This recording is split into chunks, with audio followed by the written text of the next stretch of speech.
Assalamualaikum warahmatullahi wabarakatuh. Perkenalkan, nama saya Khairunisa, NIM 2201020007. Di sini saya akan menjawab 8 pertanyaan mengenai tugas UAS dari mata kuliah Teori Pengambilan Keputusan. Yang pertama, jelaskan bagaimana Anda akan mengidentifikasi masalah pada proposal penelitian Anda. Saya mengidentifikasi masalah penelitian melalui pengamatan awal dan studi pendahuluan terhadap praktik pencatatan keuangan pada UMKM, khususnya pada CV Sinergi Sejahtera Utama. Dari hasil pengamatan dan informasi awal, diketahui bahwa pencatatan dan penyusunan laporan keuangan masih dilakukan secara sederhana dan belum sepenuhnya mengacu pada standar akuntansi keuangan entitas mikro, kecil, dan menengah. Selain itu, saya juga mengkaji penelitian terdahulu dan literatur yang menunjukkan bahwa permasalahan ketidaksesuaian laporan keuangan UMKM dengan SAK UMKM masih sering terjadi. Adanya kesenjangan antara standar yang seharusnya diterapkan dan praktik di lapangan. Inilah yang kemudian saya jadikan sebagai masalah penelitian saya. Yang kedua, sebutkan dan jelaskan 3 kriteria keputusan yang akan Anda gunakan untuk menentukan solusi terbaik. Dalam menentukan solusi terbaik, saya menggunakan 3 kriteria keputusan. Yang pertama, kesesuaian dengan SAK MKM.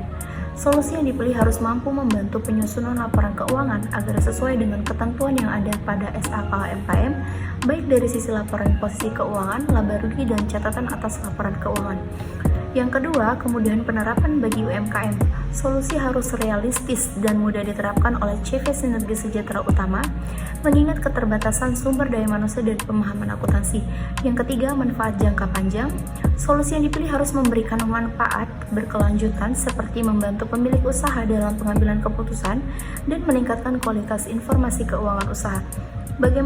Pertanyaan ketiga, bagaimana Anda mengalokasikan bobot pada kriteria yang telah Anda tentukan? Saya mengalokasikan bobot berdasarkan tingkat kepentingan masing-masing kriteria. Yang pertama, terhadap kesesuaian dengan SAK MKM, karena merupakan tujuan utama penelitian. Yang kedua, kemudahan dalam penerapan, karena solusi yang baik harus dapat dijalankan oleh UMKM secara nyata.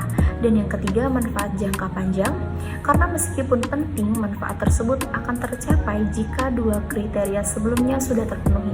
Pertanyaan keempat, sebutkan dan jelaskan minimal 3 alternatif solusi yang dapat diusulkan.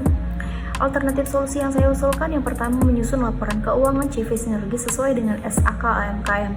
Solusi ini dilakukan dengan menyusun laporan posisi keuangan, laba rugi, dan catatan atas laporan keuangan yang sesuai dengan ketentuan standar. Yang kedua, memberikan pedoman atau format laporan keuangan sederhana berbasis SAK AMKM. Format ini bertujuan untuk memudahkan pemilik usaha dalam melakukan pencatatan dan juga penyusunan laporan keuangan secara konsisten. Yang ketiga, memberikan rekomendasi pelatihan atau pendampingan akuntansi sederhana.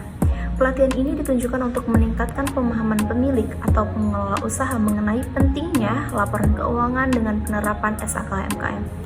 Pertanyaan kelima, bagaimana cara Anda menganalisis alternatif-alternatif tersebut? Jelaskan dengan metode yang relevan. Saya menganalisis alternatif tersebut dengan menggunakan metode deskriptif kualitatif, dengan membandingkan setiap alternatif berdasarkan kriteria keputusan yang telah ditentukan. Analisis dilakukan melalui wawancara, observasi, dan juga dokumentasi.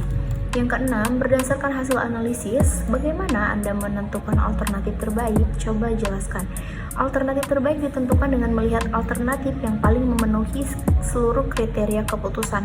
Berdasarkan analisis, alternatif penyusunan laporan keuangan sesuai SAK MKM yang dilengkapi dengan format sederhana dinilai sebagai alternatif terbaik karena paling sesuai dengan tujuan penelitian, mudah dipahami, dan memberikan manfaat.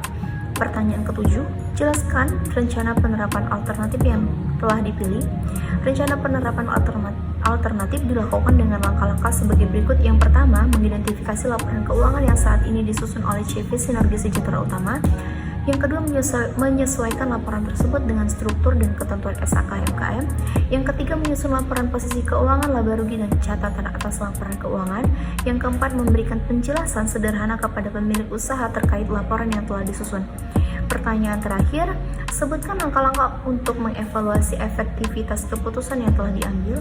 Yang pertama, yaitu membandingkan laporan keuangan sebelum dan sesudah disusun sesuai SAK MKM. Yang kedua, menilai tingkat pemahaman pemilik usaha terhadap laporan keuangan yang dihasilkan. Yang ketiga, mengevaluasi apakah laporan keuangan tersebut dapat dipergunakan untuk pengambilan keputusan usaha.